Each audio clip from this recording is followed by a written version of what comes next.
എൻ്റെ ടെറസിൻ്റെ മുകളിൽ കായ്ച്ച ഡ്രാഗൺ ഫ്രൂട്ട്സിൻ്റെ പഴങ്ങളാണ്. ഇത് ഞാൻ 2 മാസം മുമ്പേ പഴങ്ങൾ ഉണ്ടായ സമയങ്ങളിൽ എടുത്ത ഒരു വീഡിയോ ആണ് നിങ്ങൾ ഈ കാണുന്നത്. നമസ്കാരം, ഞാൻ നൗഷാദ്. ഞാൻ ഇന്ന് വന്നിരിക്കുന്നത് നമ്മുടെ ഡ്രാഗൺ ഫ്രൂട്ട്സിൻ്റെ വളപ്രയോഗത്തിനെ കുറിച്ച് പറയാൻ വേണ്ടിയിട്ടാണ്. നമ്മൾ ഏത് രീതിയിലാണ് ഡ്രാഗൺ ഫ്രൂട്ട്സിന് വളപ്രയോഗം നടത്തേണ്ടത്, ഏത് സമയത്താണ് നമ്മൾ വളം കൊടുക്കേണ്ടത് എന്നുള്ളൊരു വീഡിയോ ആയിട്ടാണ് ഞാൻ ഇന്ന് വന്നിരിക്കുന്നത്. അതിനൊക്കെ മുമ്പായി നമ്മൾ ഡ്രാഗൺ ഫ്രൂട്ട്സ് സെറ്റ് ചെയ്യേണ്ടത് എങ്ങനെയാണെന്ന് നമ്മൾ അറിഞ്ഞിരിക്കണം. നമ്മൾ പുതിയതായിട്ട് ഡ്രാഗൺ ഫ്രൂട്ട്സിൻ്റെ കൃഷി നമ്മൾ ഡ്രമ്മിലോ ചട്ടിയിലോ സെറ്റ് ചെയ്യുന്നുണ്ടെങ്കിൽ അത് ഏത് രീതിയിലാണ് ചെയ്യേണ്ടത് എന്നുള്ളതിൻ്റെ ഫുൾ വീഡിയോ എൻ്റെ ഈ ചാനലിലുണ്ട്. അതിൻ്റെ ലിങ്ക് ഞാൻ ഇതിൻ്റെ ഡിസ്ക്രിപ്ഷനിൽ കൊടുത്തിട്ടുണ്ട്. അതാദ്യം കാണുക. എന്നിട്ടാണ് നമ്മൾ ഡ്രാഗൺ ഫ്രൂട്ട്സ് കൃഷി ചെയ്തതിന് ശേഷം ഞാൻ പറയുന്ന വളപ്രയോഗമാണ് നിങ്ങളെ ഞാനിന്ന് പരിചയപ്പെടുത്തുന്നത്.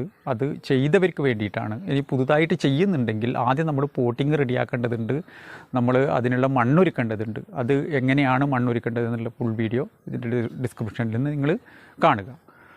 അപ്പോൾ നമ്മൾ ആദ്യം ചെയ്യേണ്ടത്, നമ്മൾ മഴയ്ക്ക് മുമ്പ്, നമ്മൾ പുതുമഴ പെയ്യുന്നതിന് മുമ്പ് നമ്മൾ ഒരു മെയ് മാസത്തോടു കൂടിയാണ് നമ്മൾ ഫസ്റ്റിലത്തെ വളപ്രയോഗം നമ്മൾ ചെയ്യേണ്ടത്.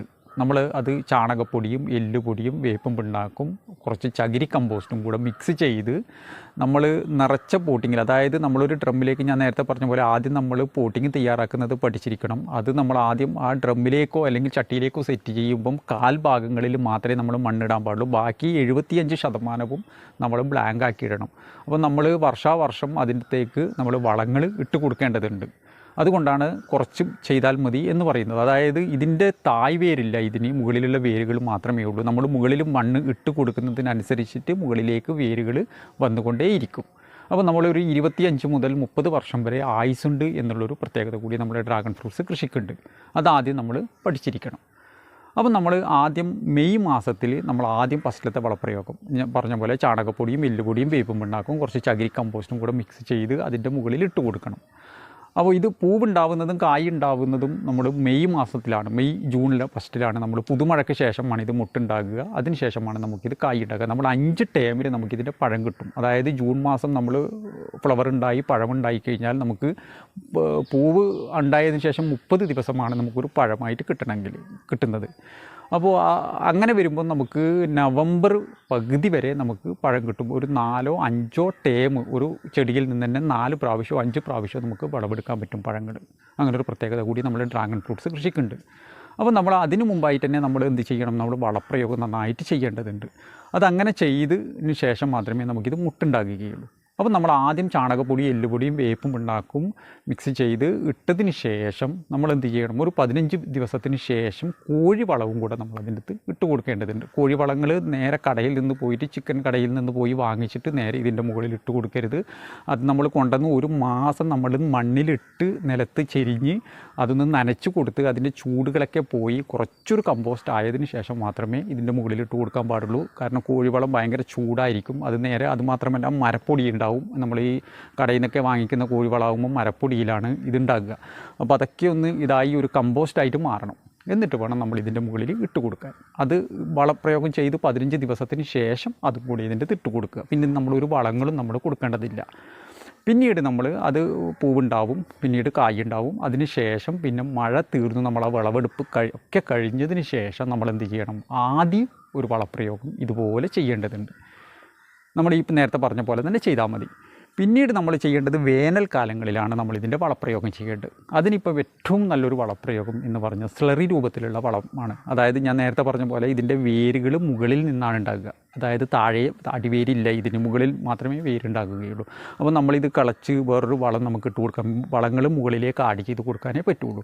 അപ്പോൾ നമുക്ക് ഏറ്റവും നല്ലത് വേനൽക്കാലങ്ങളിൽ ഒരു നന നമ്മൾ ഈ സ്ലറി രൂപത്തിലുള്ള വളങ്ങളായിരിക്കണം. അതായത് പച്ച ചാണകവും കടലപ്പിണ്ണാക്കും കുറച്ച് വേപ്പും പിണ്ണാക്കും കൂടെ മിക്സ് ചെയ്ത്, അതായത് ഒരു 10 ലിറ്റർ വെള്ളത്തിലാണ് നമ്മൾ കലക്കുന്നുണ്ടെങ്കിൽ നമ്മളൊരു 1-1.5 കിലോ പച്ച ചാണകവും പിന്നെ നമ്മളൊരു 250 ഗ്രാം വേപ്പും പിണ്ണാക്കും 1 കിലോ കടലപ്പിണ്ണാക്കും നമ്മൾ പുളിപ്പിച്ചെടുക്കുക. അതായത് ഒരു 5 ദിവസം നമ്മളത് പുളിപ്പിച്ച് എല്ലാ ദിവസവും രാവിലെ തുറന്നത് വലത്തോട്ട് ഇളക്കി കൊടുക്കുക.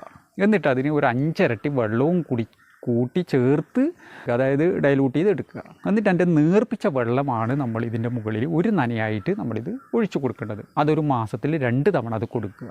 ഡ്രാഗൺ ഫ്രൂട്ട്സ് കൃഷിക്ക് ഏറ്റവും നല്ലത് നമുക്ക് ജൈവ വളത്തിൽ ഉണ്ടാക്കുന്നതാണ്. നമ്മൾ സ്വന്തം വീട്ടാവശ്യത്തിന് ചെയ്യുന്ന കാര്യങ്ങളാണെങ്കിൽ നമ്മൾ ഏറ്റവും നല്ലത് ജൈവ വളത്തിൽ ഇത് കൃഷി ചെയ്യുന്നതാണ് നല്ലത്. നിങ്ങൾ ഈ കാണുന്നത് 5 വർഷം പ്രായമായ നമ്മുടെ ഡ്രാഗൺ ഫ്രൂട്ട്സിൻ്റെ ചെടിയാണ് നിങ്ങൾ ഈ കാണുന്നത്. ഇത് ഞാനൊരു ഡ്രമ്മിൽ സെറ്റ് ചെയ്തതാണ്. ഡ്രമ്മിൽ PVC പൈപ്പ് സെറ്റ് ചെയ്ത് അങ്ങനെ സെറ്റ് ചെയ്ത ഒരു ഡ്രാഗൺ ഫ്രൂട്ട്സിൻ്റെ കൃഷിയാണ് നിങ്ങൾ ഈ കാണുന്നത്.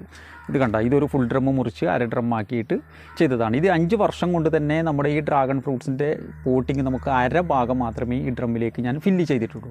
ഇതിൻ്റെ പോട്ടിങ് നിങ്ങൾക്ക് നോക്കിയാൽ മനസ്സിലാവും. കാരണം ചളി ഉണ്ടാകാൻ പാടില്ല, അതുപോലെ തന്നെ ഡ്രൈ ആയിട്ട് നമ്മൾ മണ്ണ് ടൈറ്റായി നിൽക്കാൻ പാടില്ല. ഇതുപോലെ നമുക്കുണ്ടാവണം. അതുപോലെ തന്നെ ഒരുപാട് നന കൊടുക്കാൻ പാടില്ല. ആഴ്ചയിൽ 2 നന മാത്രമേ നമുക്ക് ഇതിന് കൊടുക്കേണ്ട ആവശ്യമുള്ളൂ. ഒരുപാട് നന കൊടുത്തു കഴിഞ്ഞാലോ അല്ലെങ്കിൽ ചളിയായിട്ട് ഇതിൽ വെള്ളം കെട്ടി നിന്നാലോ നമ്മുടെ ഈ ഡ്രാഗൺ ഫ്രൂട്ട്സ് ചീഞ്ഞു പോകും. അതായത് മൊത്തത്തിൽ ഫംഗൽ അണുബാധ കയറി പോയി പോകുന്നതാണ്. അപ്പോൾ ഈ ഒരു രീതിയിലാണ് നമ്മുടെ ഡ്രാഗൺ ഫ്രൂട്ട്സിൻ്റെ കൃഷി നമുക്ക് ചെയ്യേണ്ടത്.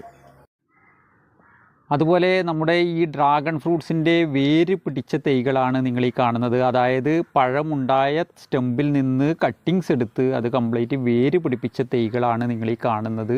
ഇതിൻ്റെ വേര് പിടിച്ച തൈകൾക്ക് 100 രൂപയും അതുപോലെ കട്ടിങ്സിന് വരുന്നത് 40 രൂപയുമാണ്. ഈ സ്ക്രീനിൽ കാണുന്ന നമ്പറിൽ കോൺടാക്റ്റ് ചെയ്താൽ മതി. കൊറിയറായിട്ടും ഈ തൈകൾ അയച്ചു തരുന്നതാണ്.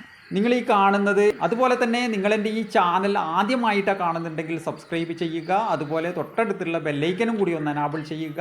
അതുപോലെ ഓൾ എന്ന ഓപ്ഷനും കൂടെ സെലക്ട് ചെയ്താൽ ഞാനിടുന്ന എല്ലാ വീഡിയോകളും നിങ്ങൾക്ക് അപ്പോൾ നോട്ടിഫിക്കേഷനായിട്ട് ലഭിക്കുന്നതാണ്. അതുപോലെ തന്നെ ഇതിനൊരു ഫംഗൽ രോഗങ്ങൾ ഇപ്പോൾ കണ്ടുവരുന്നുണ്ട്. അതിന് നമ്മളൊരു ഫംഗിസൈഡും ഇൻസെക്ടിസൈഡും കൂടി നമ്മൾ ഇതിൻ്റെ മുകളിൽ സ്പ്രേ ചെയ്യേണ്ടതുണ്ട്. അത് നമ്മൾ ഒന്നുകിൽ മഴയില്ലാത്ത സമയങ്ങളിൽ നോക്കിയിട്ട് രാവിലെയോ അല്ലെങ്കിൽ വൈകുന്നേരങ്ങളിലോ നമ്മളിത് സ്പ്രേ ചെയ്ത് കൊടുക്കേണ്ടതുണ്ട്.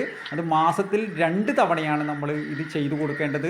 അതുപോലെ ഇതിൻ്റെ ഒക്കെ ഫുൾ വീഡിയോ എൻ്റെ ഈ ചാനലിലുണ്ട്. ഞാൻ ഏത് ഫംഗിസൈഡാണ് ഇതിന് ഉപയോഗിക്കുന്നത് എന്നുള്ളൊക്കെ ഫുൾ വീഡിയോ എൻ്റെ ഈ ചാനലിൽ ഞാൻ അപ്ലോഡ് ചെയ്തിട്ടുണ്ട്. റോയൽ ഗാർഡൻ എന്നെൻ്റെ ഈ ചാനൽ നിങ്ങൾ സെർച്ച് ചെയ്ത് കഴിഞ്ഞാൽ നിങ്ങൾക്ക് മനസ്സിലാവുന്നതാണ്. അപ്പോൾ ഇത്രയുമാണ് നമ്മളെ ഒരു ഡ്രാഗൺ ഫ്രൂട്ട്സ് ചട്ടിയിലോ ഡ്രമ്മിലോ സെറ്റ് ചെയ്യുന്നുണ്ടെങ്കിൽ അതിൻ്റെ കൃഷി രീതികൾ. അപ്പോൾ ഞാനെൻ്റെ വീഡിയോ ഇവിടെ വൈൻഡപ്പ് ചെയ്യുകയാണ്. എല്ലാവർക്കും നന്ദി, നമസ്കാരം.